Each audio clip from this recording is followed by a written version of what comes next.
tuweze kujifunza neno la Mungu.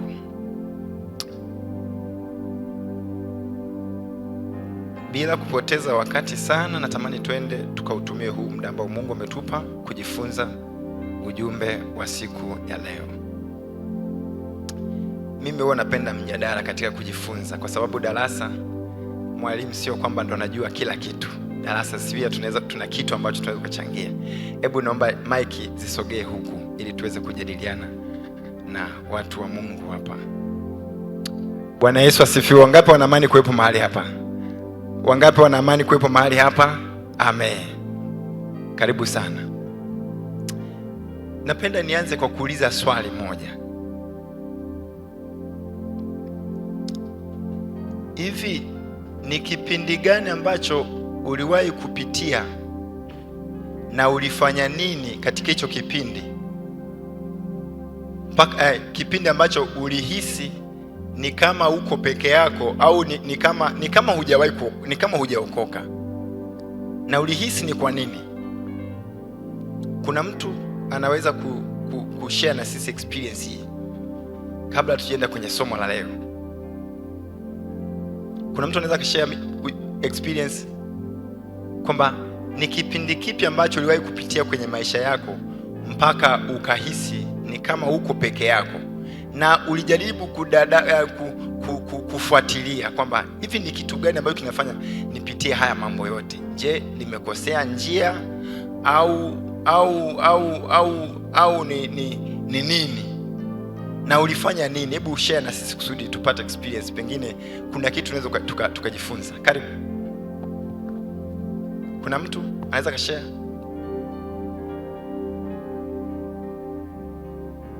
Kuna mtu anaweza kashare experience yake? Basi waliyeshika mic hapo, hebu share na sisi. Uliyeshikia tu mic wewe, simama. Brother. Yes. Hauna ushuhuda? Karibu.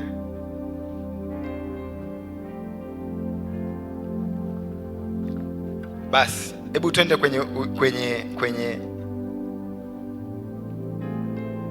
twende kitabu cha Mwanzo sura ya 37.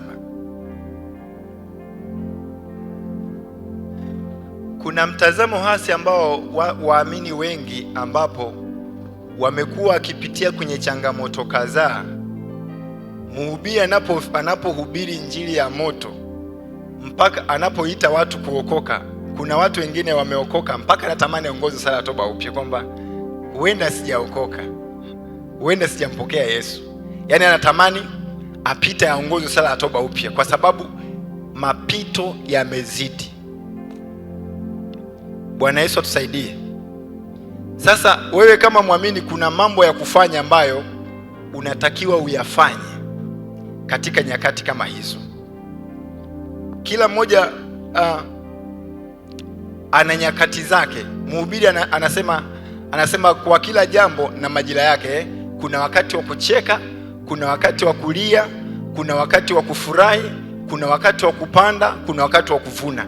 Nyakati zote hizi zinajumulisha safari ya maisha ya mtu anapokuwa hapa duniani. Kwa hiyo mtu anapokuwa ameokoka haimaanishi hatapitia changamoto. Bwana Yesu atusaidie. Kumpokea Yesu hakutakufanya usipitie changamoto, na ziko sababu ambazo zinamfanya mtu apitie changamoto, na kuna mambo Biblia imetoa ushauri kwamba unapopitia nyakati kama hizo mambo gani unatakiwa uyafanye, na ziko sababu nyingi zimeandikwa kwenye Biblia. Bwana Yesu atusaidie, ambazo zinamfanya mtu apitie changamoto. Bwana Yesu asifiwe sana. Leo natamani tukajifunze juu ya ujumbe unaosema kwamba hatua tatu muhimu mtu anazopitia katika kufikia ndoto zake. Na moja ya hizi hatua kuna kitu tutaenda kujifunza hapa. Bwana Yesu asifiwe. Kwa hiyo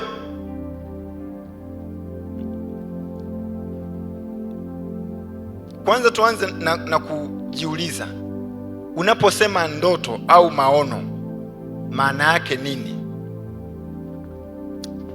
Maono au ndoto ni picha ya maisha ambayo mtu anakuwa nayo kwenye moyo wake, na hiyo picha siku zote Mungu ndiye anayeyaingiza kwenye moyo wa mtu na kumpa passion, yani utashi, yani shauku ya kuyatimiliza.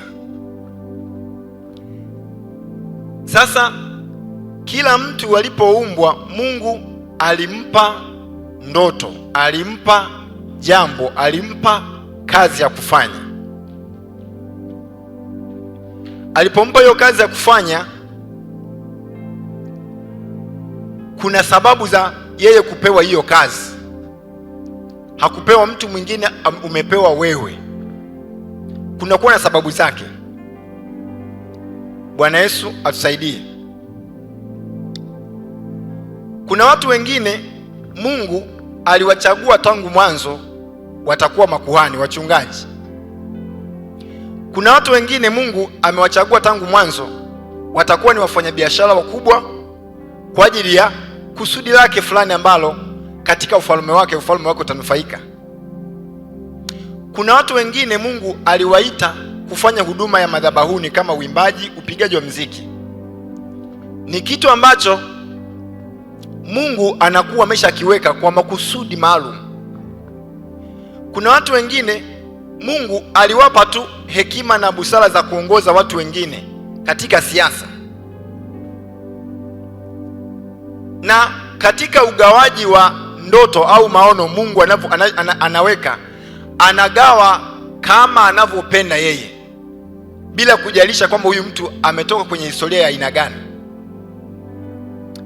Kuna watu wengine ukiangalia historia ya kuzaliwa kwao, amezaliwa tu na pengine ni kama kwa bahati mbaya, kwa sababu labda wazazi wake walipita huku na kule, mzazi wake mmoja alipita huku na kule akajikuta amezaa mtoto.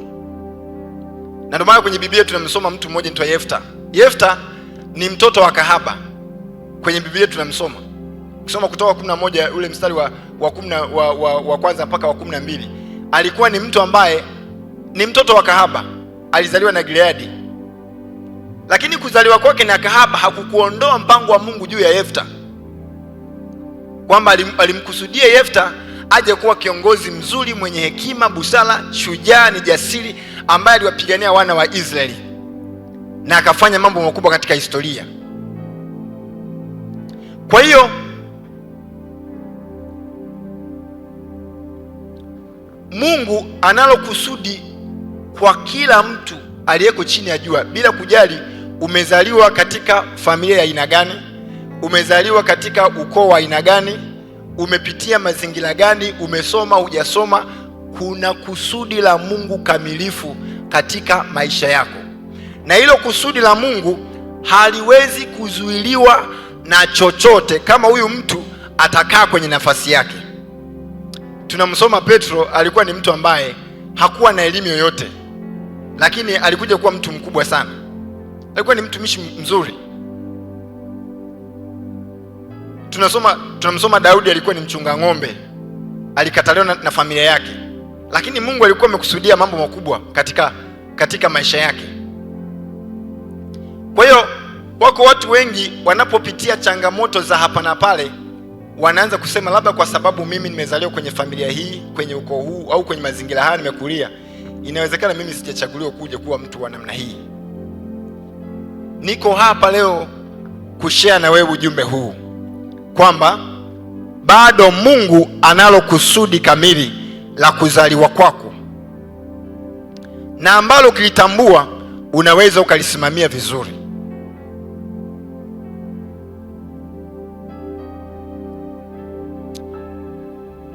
Tutasoma kitabu cha Mwanzo sura ya 37. Tutaenda kujifunza kwa habari ya Yusufu.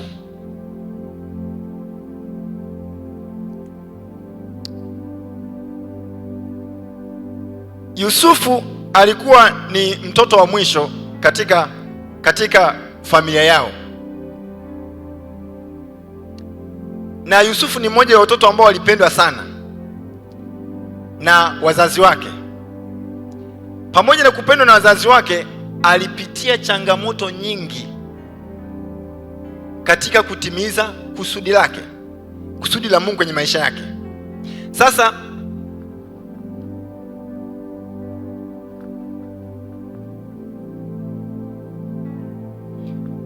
ukipata muda leo, hatutaweza kuisoma story yote, lakini naamini kila mmoja anaweza kawa na ABC juu ya hii story ya Yusufu.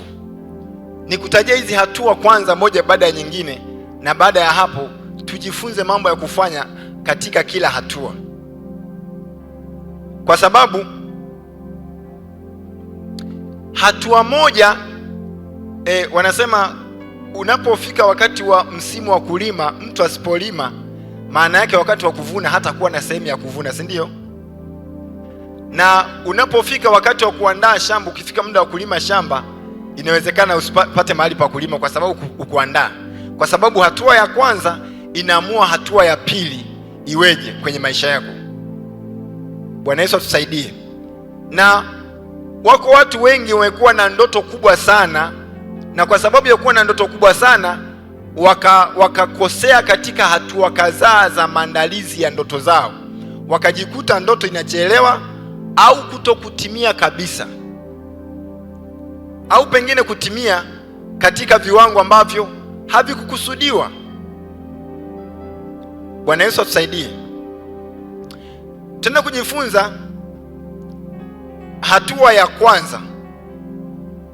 Hebu tusome kwanza kitabu hichi cha Mwanzo sura 37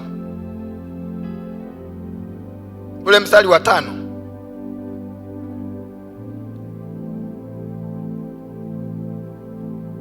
Aliyefika anaweza kanisomea, apewe maiki aweze kusoma. Karibu. 37 mstari wa 5 na mpaka wa 9. Yusufu akaota ndoto, akawapa ndugu zake habari, nao wakazidi kumchukia. Akawaambia, tafadhalini sikieni ndoto hii niliyoiota. Tazama, sisi tulikuwa tukifunga miganda shambani, kumbe mganda wangu ukaondoka ukasimama, na tazama, miganda yenu ikazunguka ikainama mbele ya mganda wangu. Ndugu zake wakamwambia, je, kweli wewe utatumiliki sisi, nawe utatutawala sisi? Wakazidi kumchukia kwa ajili ya ndoto yake na kwa maneno yake. Akaota tena ndoto nyingine, akawaambia ndugu zake, akasema, angalieni, nimeota ndoto nyingine, na tazama, jua na mwezi na nyota 11 zikaniinamia. Amina. Bwana Yesu asifiwe. Huyu alikuwa ni Yusufu ambaye ameonyeshwa ndoto ya picha ya maisha ambayo Mungu ameyakusudia kwenye maisha yake. Alimkusudia mambo makubwa katika maisha yake, na alipoanza kuyaona hayo maisha alifurahi. Na hii ndio hatua ya kwanza. Hatua, kama unaandika andika, hatua ya maono kuzaliwa au ndoto kuzaliwa. Hatua ya kwanza. Hatua hii ya maono kuzaliwa ni hatua ambayo mtu anakuwa na passion, anakuwa na mzigo, anakuwa na furaha, anakuwa na utashi wa kufanya kitu fulani kwa furaha na bila kuchoka. Na hii tunaita ni stage ya kuzaliwa kwa hayo maono.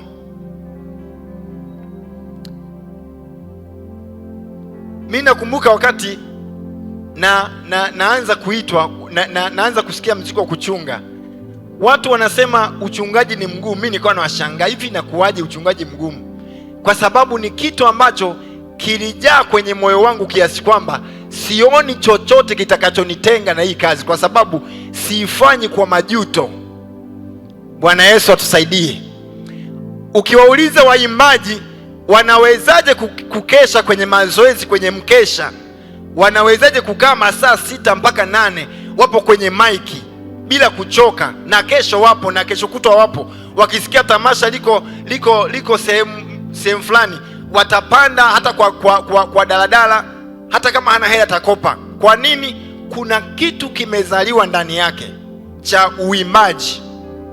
Kwa hiyo katika hii stage kuna mambo kadha wa kadha, dalili zinazobebwa katika hii hatua kwanza ya maono kuzaliwa kwenye maisha ya mtu. mambo yanayozaliwa katika hii hatua ya kwanza. Moja, mtu anakuwa na furaha na hicho kitu bila kukijutia. Utakuta kama ni mfanyabiashara, atafuatilia masoko, atafuatilia hiki, huku kichwani mwake akiwa na ndoto kubwa kwamba natamani baada ya miaka kadhaa natamani kumiliki majumba makubwa na warehousing kubwa kwa ajili ya kuhifadhia biashara zangu, kufanyia mambo yangu. Anakuwa na picha kubwa ambayo inakuwa kwenye akili yake. Kama ni ndoto ya kuwa kiongozi, anakuwa na picha ya kuja kuwa kiongozi mkubwa sana. Hizi ni dalili kadhaa ambazo mtu anaweza akawa nazo kwenye hii hatua ya kwanza. Bwana Yesu asifiwe.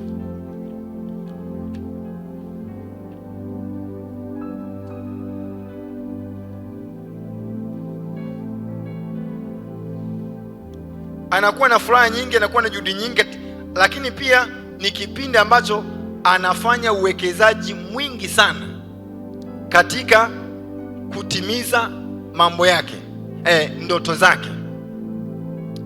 Bwana Yesu asifiwe sana.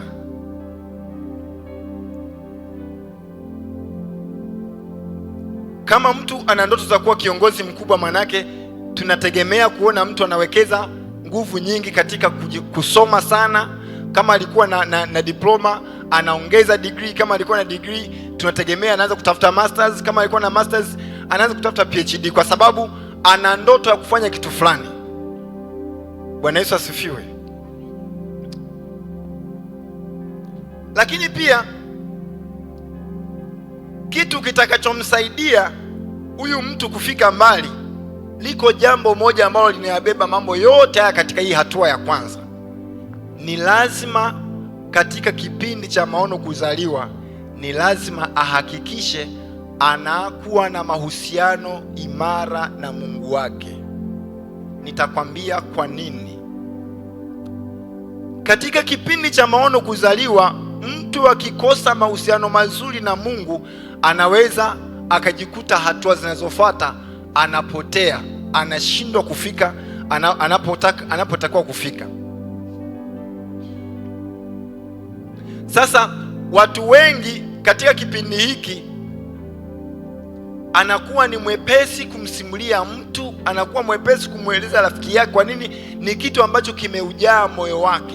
Mimi mwenyewe wakati naanza kuitwa, nilitamani nimweleze kila mtu kwamba natamani nifungue makanisa mengi, kwa sababu hichi ni kitu ambacho kilikuwa ndani yangu. Hafu na cha ajabu, mtu unapomwambia hata hafurahi kama ambavyo unategemea furahi. Yaani unamwambia mtumishi wa Mungu, nimefungua kanisa, yaani unategemea kwamba atakupa hongera nyingi, lakini hata hakwambii hongera. Kwa nini? Ni kitu ambacho kimejaa kwenye moyo wako. Ni kama mwimbaji anapotoa album, anatamani awafuate inbox, kila mtu ashare naye kwamba kuna wimbo wangu huu hapo nimetoa, hebu nisaidie kushare na kulike. Na bahati mbaya unashangaa kila mtu anakuta yuko busy na mambo yake.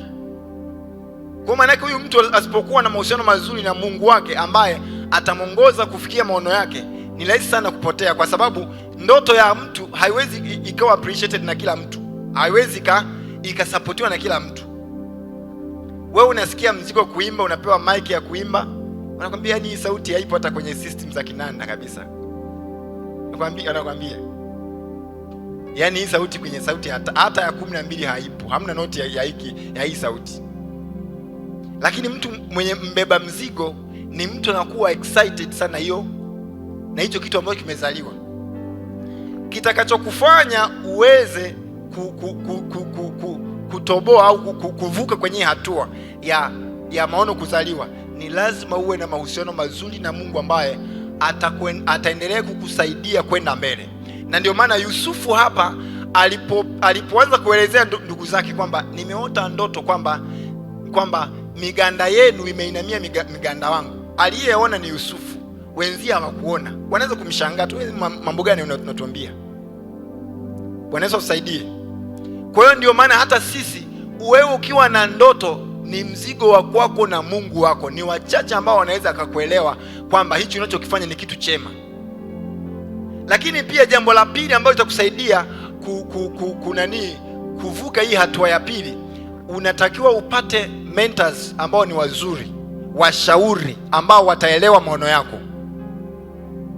Vinginevyo ukikosa walezi wazuri wa kulea maono yako, unaweza ukajikuta unakata tamaa, unashindwa kuendelea.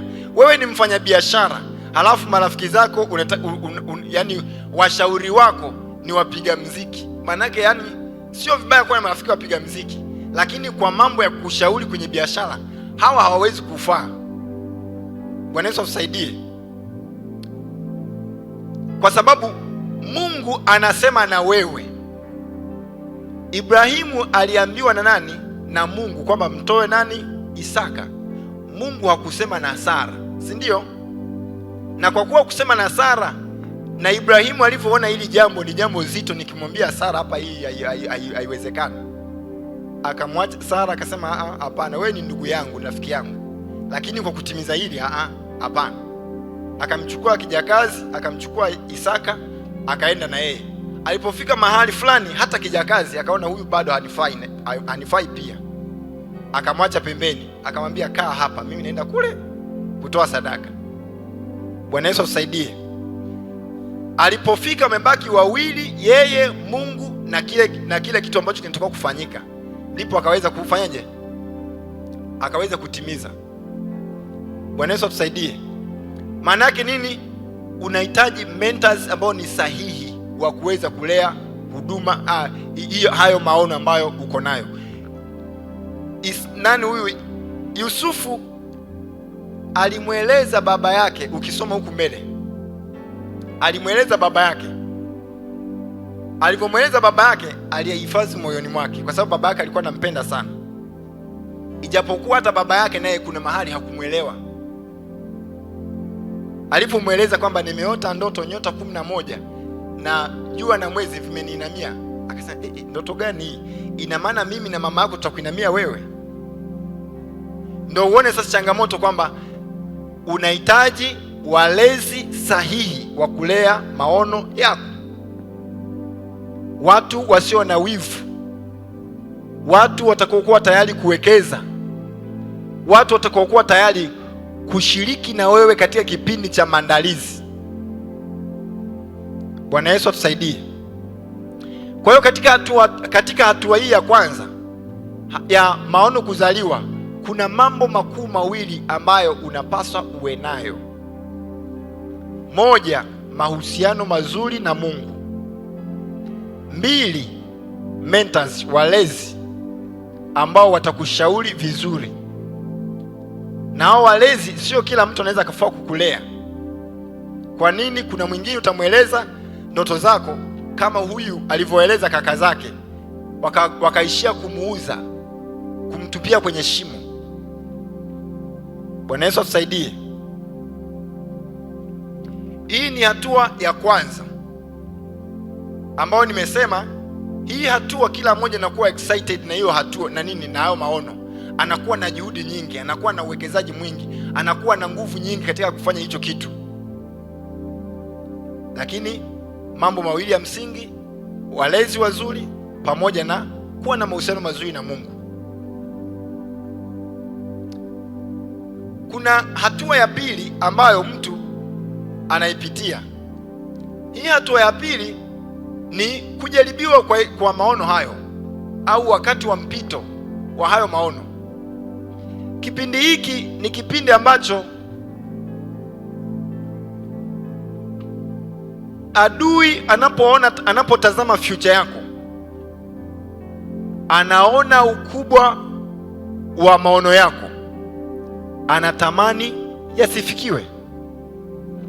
Ataleta vikwazo vya kila aina kuhakikisha ukikosa msimamo unapoteza nafasi yako. Ni kipindi ambacho mara nyingi ni kipindi cha mtu kutengwa, kukosa marafiki, kukosa watu wa kukutia moyo, kipindi cha misukosuko, kipindi cha kusemwa, kipindi cha kutokueleweka, kipindi cha wakati mwingine vilio vingi, kwa sababu umebeba kitu kikubwa. Mambo makubwa siku zote lazima yapitie mchakato mzuri, ili kusudi hata Mungu mwenyewe hawezi kukupa kitu kikubwa wakati hajakuandaa, na maandalizi mengine yanakuwaga ni magumu. Daudi anakuja kutoa ushuhuda kwenye kitabu cha Zaburi na kwenye Samueli kule, anasema hivi: Mungu ameifundisha mikono yangu kupigana vita, na vidole vyangu ameimarisha mikono yangu na vidole vyangu kupigana nini? Vita. Sasa naweza nikavunja chuma kwa kutumia nini? Mikono yangu. Kwa nini anasema hivi? Daudi baada ya kupakwa mafuta hakuingia ikulu moja kwa moja. Matokeo yake alianza kuwindwa na Sauli miaka mingi akiwa jangwani. Wakati anaandika Zaburi ya 42 kwamba ni kama ayala atamanivyo maji ya mto, ndivyo nafsi yangu ya kuonea shauku. Alikuwa anakaa msituni, chakula chake ni asali, wakati ni mfalme mpakwa mafuta. Bwana Yesu atusaidie. Kwa hiyo kama hatua ya kwanza huyu mtu asingekuwa na mahusiano mazuri na Mungu, maana yake kipindi hiki cha kusukwasukwa na kupitisha kwenye mambo mengi, inawezekana akamkana Mungu. Bwana Yesu atusaidie. Kwa hiyo Yusufu pia ukisoma sura ya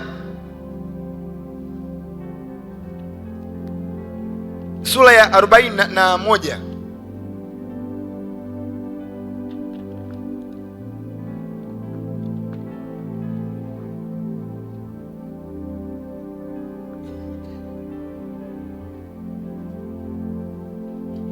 naomba niifupishe hii story kwa sababu ni ndefu, kwa sababu utaenda kusoma mwenyewe.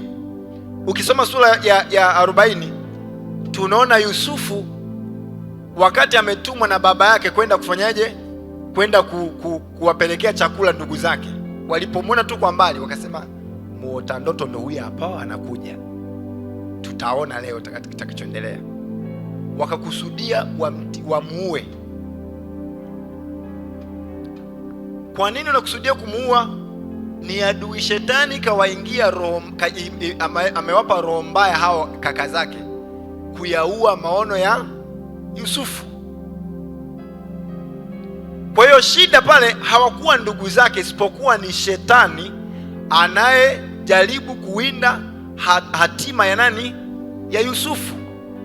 Kwa hiyo kipindi hiki cha kutengwa na ukataliwa, wala usihangaike kuchukia ndugu au watu marafiki, kwa sababu wao hata inawezekana usihusike, isipokuwa ni shetani amewaingia watu kuhakikisha wewe haufiki mbali.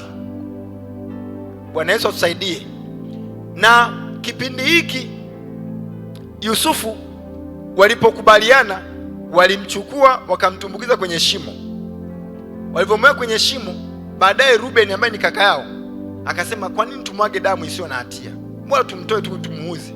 Walipomwona watu wa Ishmaeli wanakuja wanapita wananuaga watumwa, wakamchukua wakamuuza utumwani. Bwana Yesu asifiwe. Bwana Yesu asifiwe sana. Kwa hiyo hichi kipindi Yusufu alipitia mateso mengi, alipitia changamoto nyingi, na ashukuriwe Mungu, mtu anapomchagua mtu kwa kila jambo huwa hamwachi.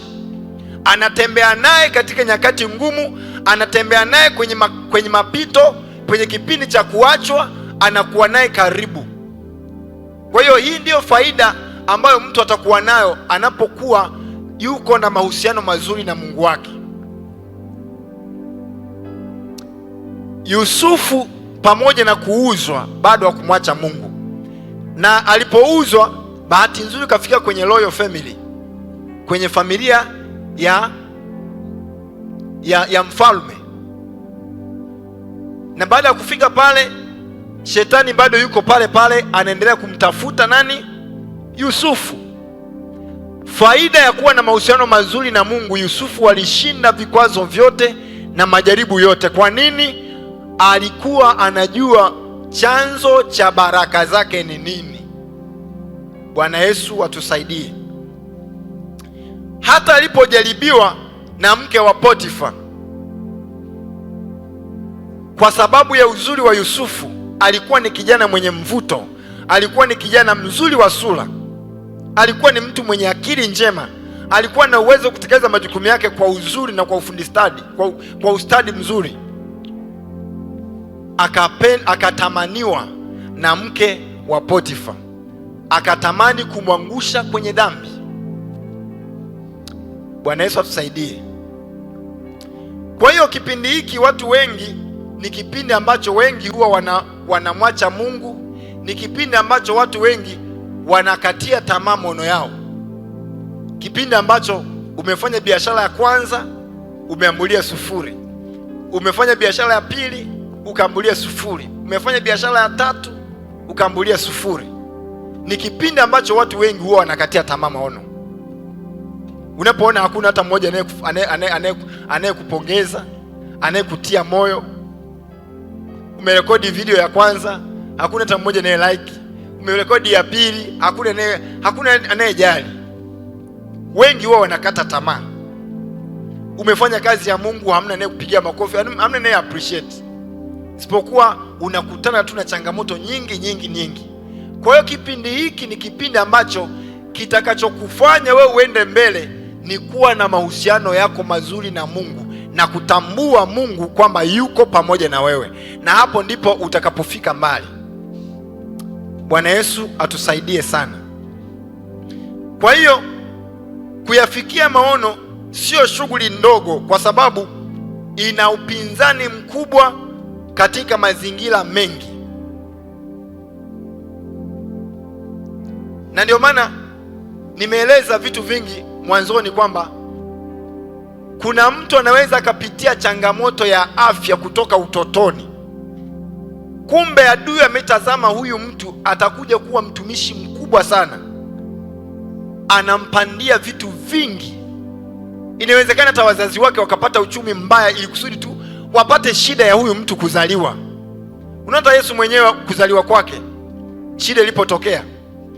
Yesu kuzaliwa kwenye holi la ng'ombe, hawakupenda. Inawezekana ni moja ya mipango ya adui tu kwamba tukifanya mpango akakosa mahali pa kuzaliwa, anaweza kazaliwa sehemu ambako sio salama, damu ikavunja akafa. Sasa shukuriwe Mungu ambaye huwa haachi mipango yake iharibike. Atafanya kile linalowezekana ili kusudi kilichokusudiwa kiweze kutimia. Kwa hiyo tunachohitaji ni kusimama imara katika kusudi ambalo tumehakikisha Mungu ameliweka kwenye maisha yetu. Bwana Yesu asifiwe sana. Mwanafunzi, inawezekana una ndoto za kusoma sana ili kusudi uje kuwa mtu fulani, lakini ukiangalia mazingira ya ada, ukiangalia mazingira ya shule, ukiangalia ulipaji wa ada, unaona kila kona umezungukwa na changamoto. Umeona mazingira ni hayaruhusu kabisa. Lakini Mungu ameweka kusudi kwamba wewe utakuja kuwa kiongozi wa kanisa, wewe utakuja kuwa mtumishi mzuri aliyesoma, utakuja kuwa mtu wa maana sana. Kwa hiyo adui anatengeneza mazingira kusudi ukatie tamaa kusoma, ili kusudi mahali fulani ushindwe kuoperate katika viwango vinavyowezekana.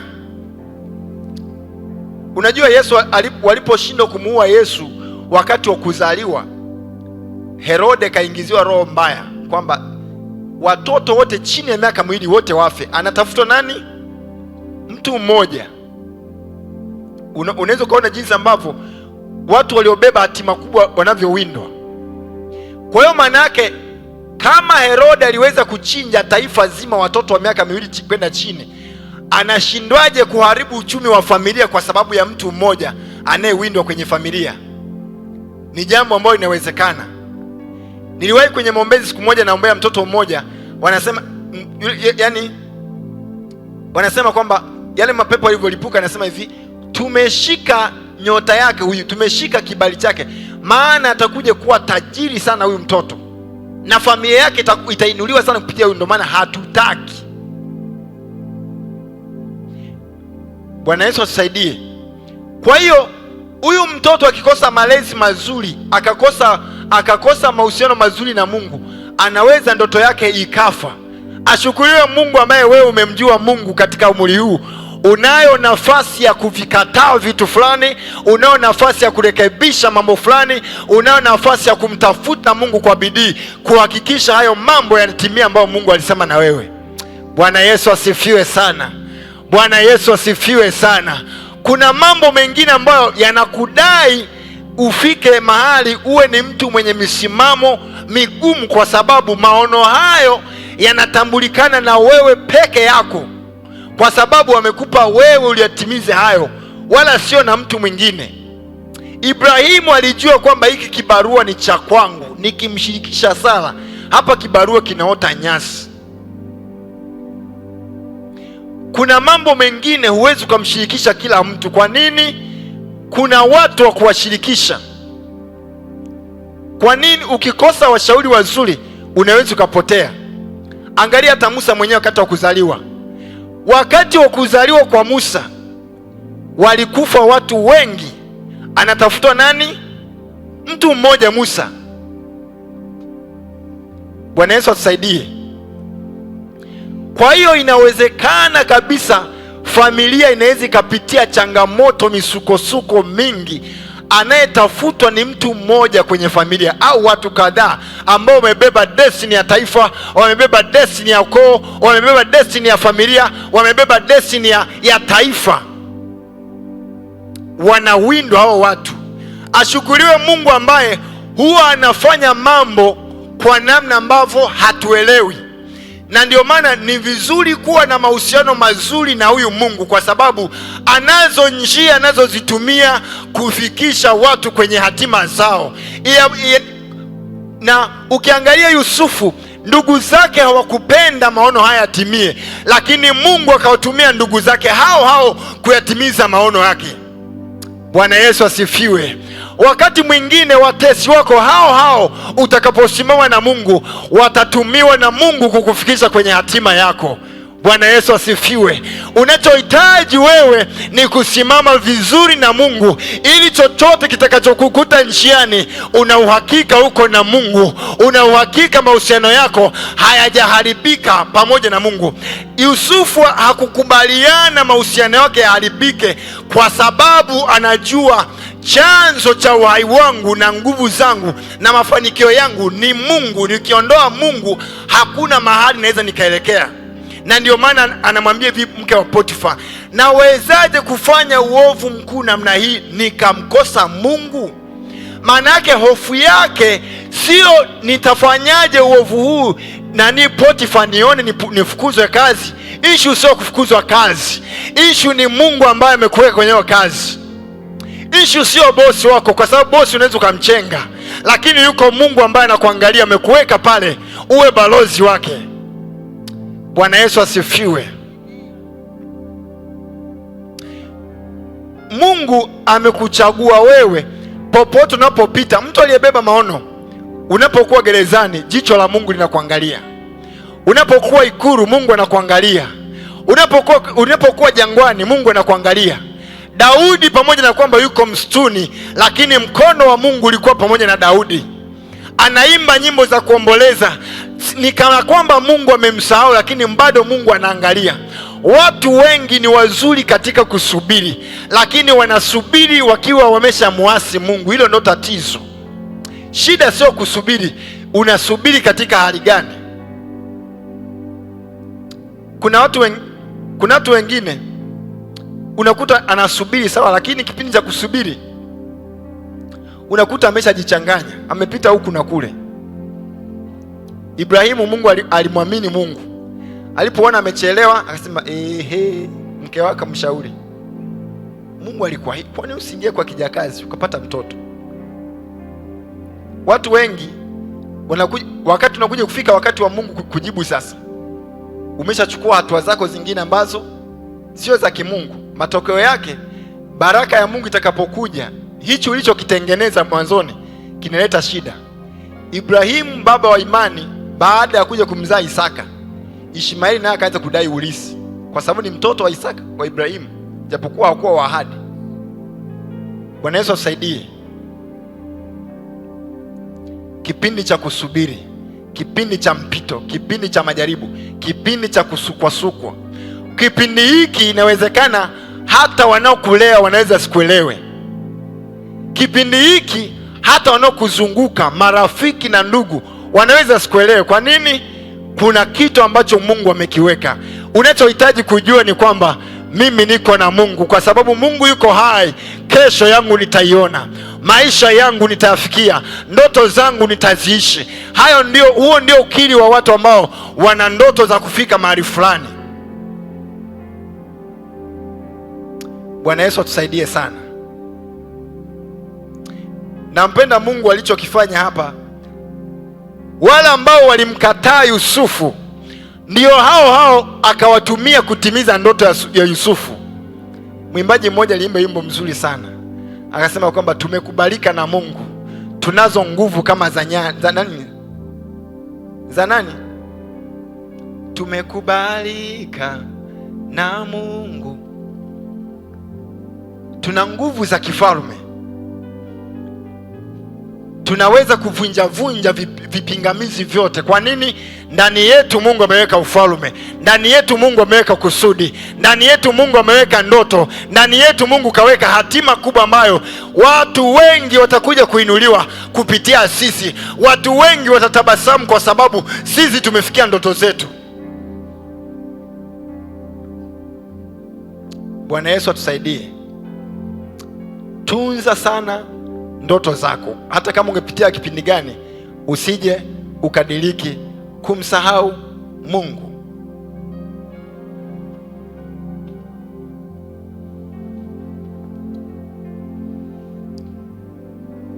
Nimesema nitarudia mambo machache hapa, kwamba hatua hii ya pili ambayo ni ya mpito, unahitaji kufanya mambo yafuatayo. Unahitaji kujenga mtazamo chanya kwa Mungu wako. Unahitaji kujenga mtazamo chanya kwa Mungu wako, juu ya Mungu wako, kwa sababu kipindi hiki ni kipindi ambacho shetani anajaribu kuchallenge wema wa Mungu kwenye maisha yako.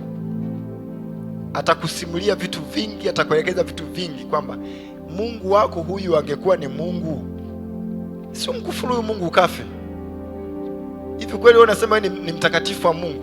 Ayubu anaambiwa na mke wake, huyu Mungu sio mwema kama anavyodai. Kwa lugha nyingine, anambia wewe, yani wewe hujaitwa, wewe hujaitwa. Walioitwa hawapitii haya. Wewe sio mfanya biashara Kalime bro, yani ya mambo sio ya kwako. Wewe achia tu maiki, wewe fanya mambo mengine, utachelewa. Nini? Ni kipindi cha adui kuchallenge ndoto zako, kuchallenge wema wa Mungu kwako, kuchallenge makusudi ya Mungu kwenye maisha yako. Ukiwauliza waasisi wa kanisa hili, wanaweza kukupa story kadhaa bila shaka. Hakuna mtu ambaye alirise tu kutoka from nowhere akajikuta yuko mahali fulani. Ni mchakato, na huu mchakato ni lazima ukubalike, ni lazima ukubali kupita hizi hatua. Bwana Yesu asifiwe. Mungu anapokupitisha mambo haya, anakutaka ujenge mtazamo chanya juu ya Mungu, kwamba Mungu ni mwema wakati wote, wakati wa dhiki ni mwema, anataka umjue yeye. Anataka kujenge moyo wako uwe usiwe na kiburi. Utambue kwamba utakuja usaidie watu wengine ambao wana changamoto kama za kwako ambazo unazipitia. Musa alipokuwa jangwani alipitia mambo mengi, sio tu kwa faida yake, kwa faida ya watu ambao atakuja kuongoza. Kwa sababu Musa asingeimarishwa na Mungu kule nyikani, inawezekana kundi la watu 600,000 isingekuwa nyepesi kuwaongoza. Bwana Yesu atusaidie. Mungu anapokuja kuandaa kuja kuwa waziri, kuja kuwa mtu fulani, anajua kuna kesi nyingi. Sasa asipokutrain kipindi hiki cha mpito, utakuja kuwa kiongozi wa hovyo sana. Changamoto kidogo tu utalia, utakimbia ofisi. Bwana Yesu atusaidie. Lakini mashujaa wanatengenezwa kipindi hiki, na siku zote hakuna kambi ya jeshi iliyoko mjini.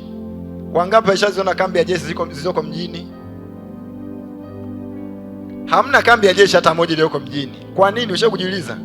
Wanajeshi wanatengenezwa msituni. Huduma kubwa zinatengenezwa maporini, wakati mwingine kwenye misukosuko. Daudi ufalme wake umepikwa akiwa anachunga kondoo. Alivyotoka kwenye kuchunga kondoo akaibukia ikulu. Yusufu ametoka gerezani akajikuta huko ikulu, lakini haikutokea tu, haikuwa tu mpango wa siku moja kuamkia kutoka nyumbani kuingia ikulu. Ni mchakato. Bwana Yesu atusaidie.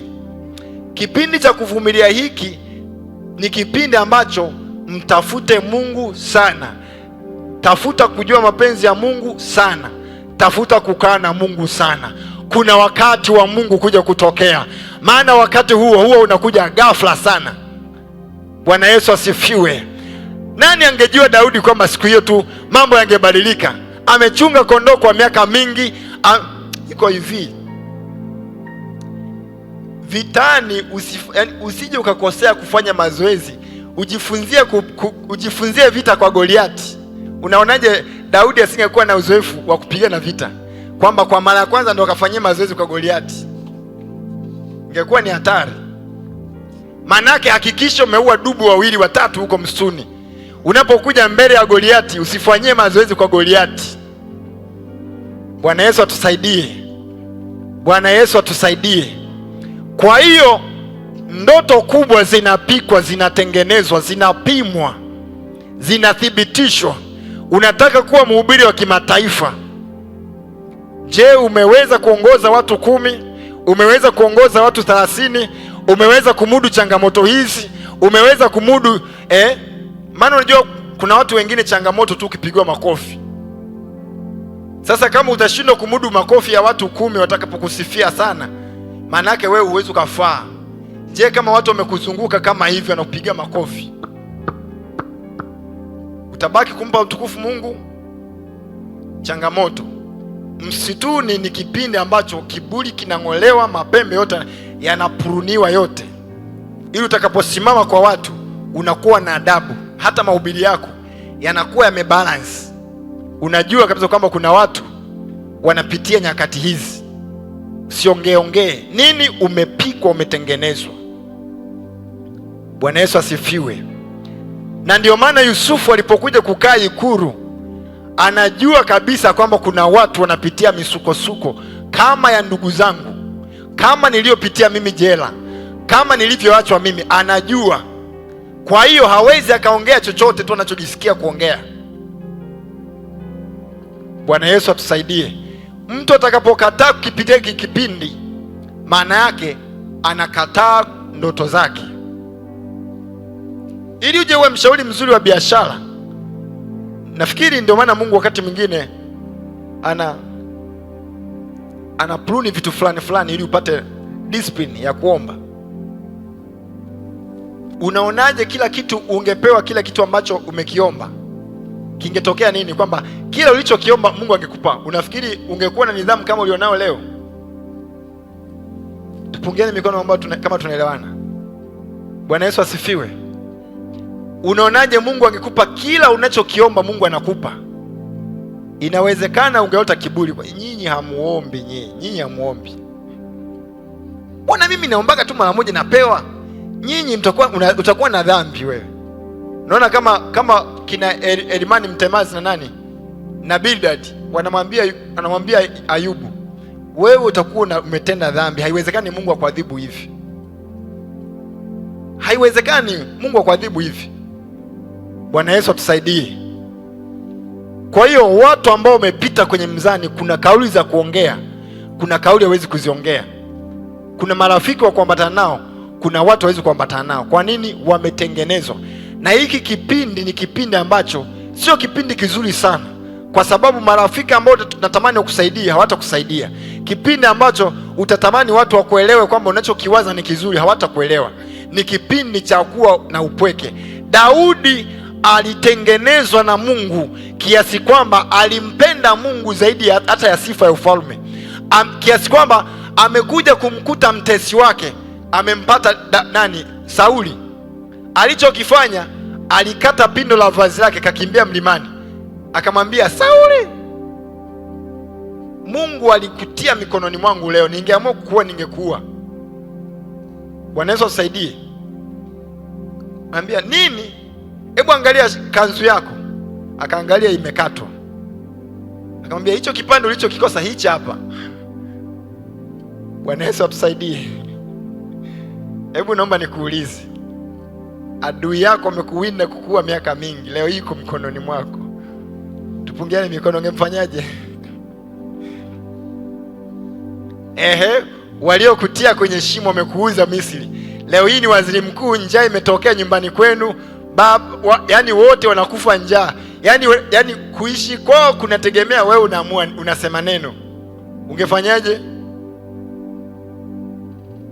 Lakini Yusufu hakufanya vile. Nini?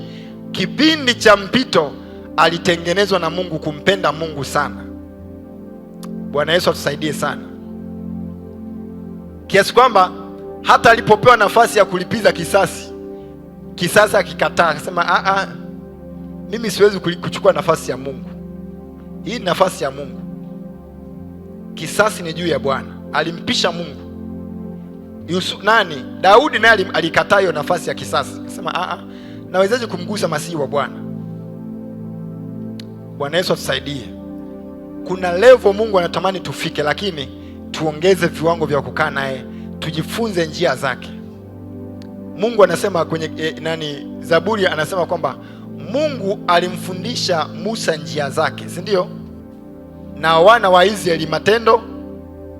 Manake Musa alifundishwa njia za Mungu, kutembea na Mungu, kukaa na Mungu, kuishi na Mungu, kumheshimu Mungu. Wana wa Israeli walifundishwa matendo, ishara na ajabu. Hawakuwa na deep relationship na Mungu. Na ndio maana hata walipopitia changamoto, maamuzi ya Musa na ya wana wa Israeli yalikuwa tofauti. Wana wa Israeli wanasema kwamba si afadhali turudi utumwani, lakini Musa anasema jameni, kwa nini turudi Misri tena? Nini huyu Musa, kuna kitu cha tofauti. Bwana Yesu atusaidie sana. Inawezekana hapa katikati yetu kuna mtu anaandaliwa, yupo kwenye kipindi cha mpito. Ni kipindi ambacho inaweza kisiwe kizuri sana. Mungu anakuandaa kwa hatima kubwa. Bwana Yesu atusaidie. Hatua ya mwisho ni hatua ya utimilifu wa maono. Hatua ya utimilifu wa maono ni hatua ambayo Mungu anaumimina utukufu wake juu ya huyu mtu, anampa kibali, anatimiliza kila kitu, kwa sababu ana uhakika huyu mtu ameshamtengeneza vya kutosha. Bwana Yesu asifiwe sana. Mungu hawezi kukuamini roho za watu nyingi kiasi hicho wakati anajua bado hujajenga misuli ya kuhendo matatizo, kwa sababu unajua kitendo cha Mungu cha serikali kukuamini kuendesha basi la watu 50 ni mchakato, si ndio? Mungu pia anapitia mchakato mkubwa kukuamini kwamba watu 500 wachungwe na wewe.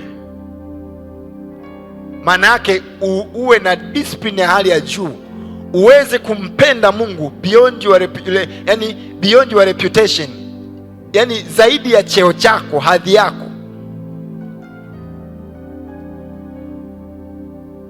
Kama akina Daudi ni watu ambao walijikana nafsi zao kwamba mimi sitafanya hivi. Kama akina Yusufu, akina Danieli waliapa, wasema mimi kuna vitu siwezi kulifanya. Kwa nini? Huyu Mungu ambaye amenitoa utumwani, amenileta huko, amenifanyia hiki. Najua niko hapa kwa ajili ya nafasi. Huwa zinapita, vyeo vinapita, lakini Mungu anadumu. Bwana Yesu asifiwe. Ukurugenzi huwa unapita, wakikupa cheo, hicho cheo kinapita. Wakikupa heshima, hiyo heshima inapita. Wakikupa uongozi unapita. Don't compromise. Usicompromise kulinda cheo. Kuna nafasi zingine acha ziende kama ziwezi kutunza utukufu wa Mungu.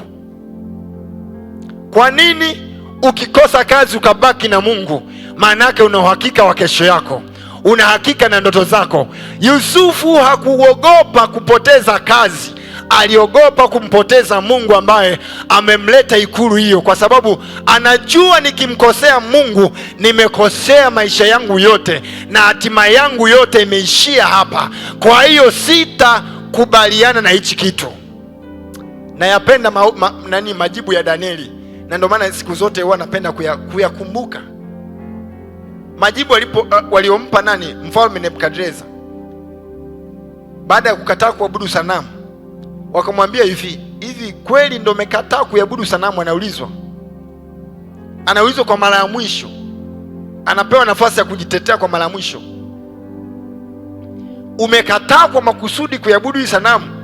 Anamwambia hivi, wewe mwenyewe mfalme unajua kwamba sina haja ya kukujibu hili swali. Kwa nini? Sina chochote ambacho naweza ikabadilisha kwamba nimesema hivi, Mungu wangu aweza kuniokoa na tanuri wakayo moto, lakini hata asiponiokoa bado siko tayari kuabudu sanamu. Bwana Yesu atusaidie sana. Kwa hiyo kipindi cha kutengenezwa hiki ni kipindi cha kujenga discipline ya kumheshimu Mungu kwenye mafungu ya 10, discipline ya kumheshimu Mungu kwa maombi. Yani hatuombi, watu wenye ndoto hatuombi kipindi tuna shida, hatuombi kwa sababu tunahitaji. Maombi ni maisha ya mtu ambaye ana mpango wa kwenda mahali fulani. Kusoma neno na kuliishi neno ni maisha ya mtu, sio kwa sababu anaenda kuhubiri mahali fulani. Hatusomi neno kwa sababu ya kwenda kuhubiri. Tunasoma neno litujenge, litubadilishe, litusogeze karibu na Mungu. Tunaomba kwa sababu hatuombi kutafuta upako wa kwenda kuonesha kwamba tunaweza kufukuza mapepo. Tunaomba kutafuta mahusiano mazuri na Mungu, ili Mungu aendelee kutuweka kwenye nafasi ambazo amezikusudia tuzifikie. Bwana Yesu asifiwe. Bwana Yesu asifiwe. Mtu akishindwa kuwa mwaminifu fungu la 10 akiwa na 10,000, hata akipata 100,000, milioni 1, bado hawezi kuwa mwaminifu.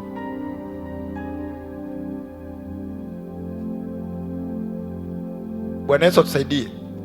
Yaani ukishindwa kutoa fungu la 10 ukiwa na 10,000, halafu namwambia Mungu, naomba ongeza mipaka yangu.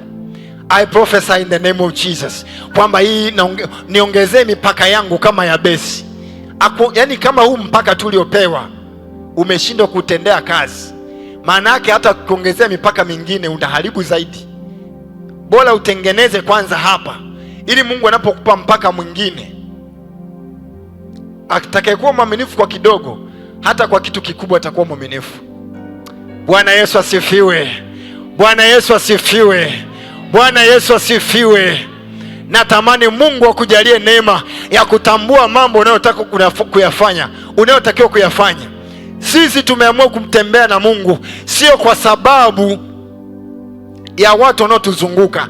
Utakatifu wetu sio kwa sababu kuna watu wanatuona. Tunapokuwa gizani, rangi yetu ni ile ile. Tunapokuwa shuleni, tunapokuwa kwenye biashara, tunapokuwa kwenye ofisi, kwenye kiti cha kuzunguka, bado heshima yetu inabaki pale pale na Mungu wetu. Vyeo huwa vinapita. Nikukumbusha habari za mtu mmoja, Paulo alivyoenda sehemu fulani akafanya injili kubwa sana. Watu wakasema hivi, miungu ya Waisraeli imetutembelea hapa. Wakachukua nini? Wakachukua sadaka, wanataka wachinje sadaka, wamtolee nani? Paulo. Paulo akasema, mimi mwenyewe ni mtu kama ninyi, msitoe sadaka wala mnisujudie. Yaani watu wale waliotaka kumtolea sadaka kwa sababu wameona matendo makubwa, wakaja watu wengine wakawadanganya wale watu. Hao watu wanaohubiri vitu gani hivi? Wapigwe mawe. Walichukua mawe wakamburuza, wakamtandika Paulo. Yaani watu wao wale wamsifia Paulo, lakini watu wao wakataka kumpiga mawe. Walimburuza sokoni pote huko. Bwana Yesu atusaidie. Unaonaje angewaheshimu hao watu akampoteza Mungu? Bwana Yesu atusaidie. Cheo na nafasi ni za muda, Yesu ni wa milele. Bwana Yesu asifiwe. Wale watu waliosema hosana mbarikiwa ajaye kwa jina la Bwana majeshi, wametandika na kanga zao, na hisi hata vidole vilikuwa juu, kwamba mfalme wa Wayahudi, mfalme wa wafalme. Ndio hao waliopiga kelele kwamba asulubiwe, apigwe. Ndio hao waliosema nini? Watu wanabadilika, waajiri wanabadilika, mabosi wanabadilika. Kwa hiyo linda heshima ya Mungu kuliko chochote. Kwa nini? Yuko Mungu ambaye anaweza kupandisha, anaweza kushusha. Ukitembea na Mungu siku zote, hata kama utadharauliwa kwa muda, ni kwa kitambo kidogo tu. Kuna wakati unaokuja Mungu atakuheshimisha kiwango ambacho matokeo yako yatapiga kelele, hawatayakataa tena. Napenda kusoma habari za mitume kwa sababu walifanya vitu vya ajabu kiasi kwamba ishara na ajabu zilipiga kelele, wakashinda kuzikataa. Matendo ya Mitume sura ya 4 mstari wa 16. Tutaenda kumalizia hapo, na baada ya hapo tupate muda wa kwenda kumwomba Mungu kwa ajili ya ndoto zetu. Matendo ya Mitume 14 mstari wa 4 mstari wa 16.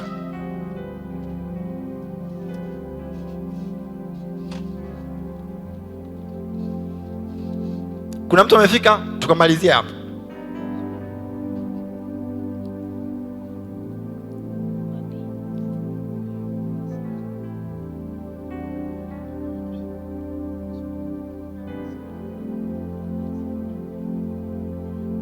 Napia kusoma wakisema, tuyafanyie nini watu hawa?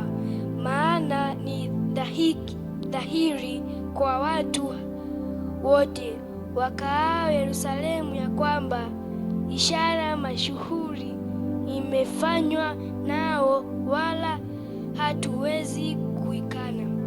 Amen. Hebu simama kwa miguu yako. Baada ya mitume kuhubiri injili yenye matokeo, baraza la wale wakuu wa dini wamekusanyika pamoja, wanasema hivi, tuwafanyie kitu gani hawa watu? Kwa sababu ishara ambazo zimefanywa na hawa watu hatuwezi kuikataa. Kuna viwango ambavyo Mungu akikuinua, hata watesi wako wanafika mahali wana appreciate kwamba huyu mtu hatuwezi kuikataa nafasi yake. Kwa nini? Mungu amemwinua, Mungu amembariki. Katika hizi hatua tatu, hebu jitathmini. Waimbaji mkiwa mnasogea hapa,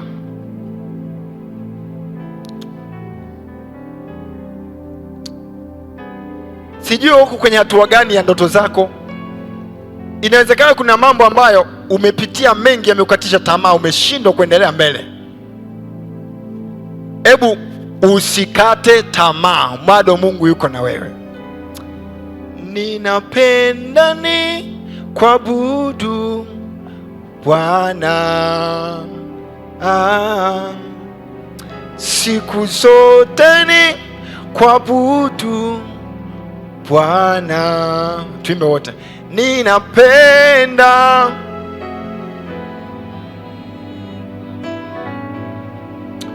Bwana siku zote, ni kuabudu Bwana. Ninapenda ni kuabudu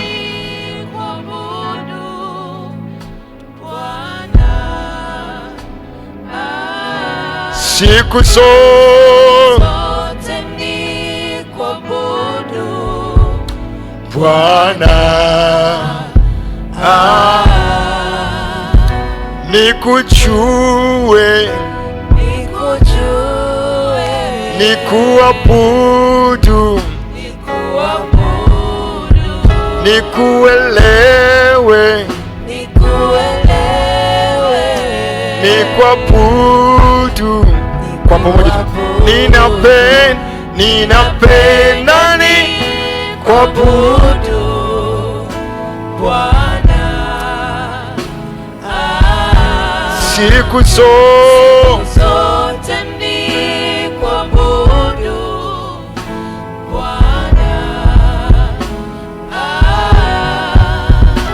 Hebu pata muda wa dakika chache, hata angalau 2-3, kumweleza Mungu juu ya ndoto zako, maono yako. Inawezekana na wewe ni mmoja wa watu ambao umefika mahali pa kukata tamaa, umefika mahali pa kushindwa kuendelea mbele.